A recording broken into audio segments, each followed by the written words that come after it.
नमस्कार, आप देख रहे हैं लोकायुक्त न्यूज और मैं हूं आपके साथ ज्योति कनौजिया। ये रुक करते हैं खबर की ओर।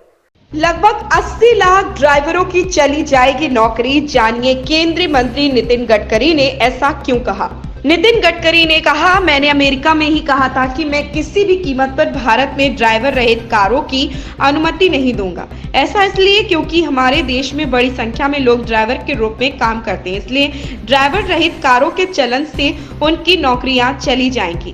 केंद्रीय मंत्री नितिन गडकरी ने एक बार फिर कहा कि वह भारत में ड्राइवर रहित कारों की अनुमति नहीं देंगे। उन्होंने कहा कि अगर देश में स्वायत्त वाहन लाए गए तो 80 लाख ड्राइवर बेरोजगार हो जाएंगे। मोदी सरकार में सड़क परिवहन और राजमार्ग विभाग संभालने वाले नितिन गडकरी ने बात तब कही जब वे IIM नागपुर द्वारा आयोजित कार्यक्रम के द्वारा एक बिजनेस टुडे से बात कर रहे हैं। गडकरी ने कहा, मैंने अमेरिका में ही कहा था कि मैं किसी भी कीमत पर भारत में ड्राइवर रहित कारों की अनुमति नहीं दूंगा।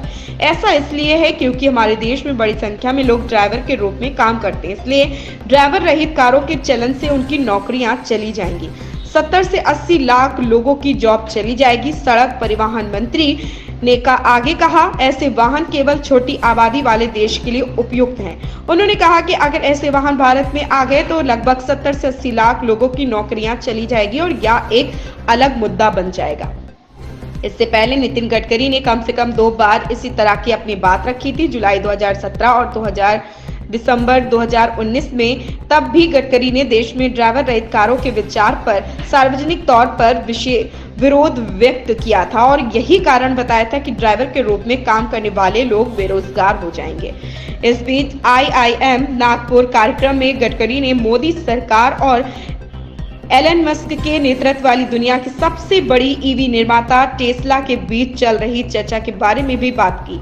उन्होंने कहा कि कंपनी संभवतः भारत में एक कारखाना खोलेगी। उन्होंने कहा कि हम टेस्ला का स्वागत करते हैं, लेकिन चीन में विनिर्माण और भारत में बिक्री यह संभव नहीं। हम उनके लिए यहीं से विनिर्माण के लिए खुले। इस खबर में बस इतना ही। बने रहे लोकायुक्त न्यूज के साथ।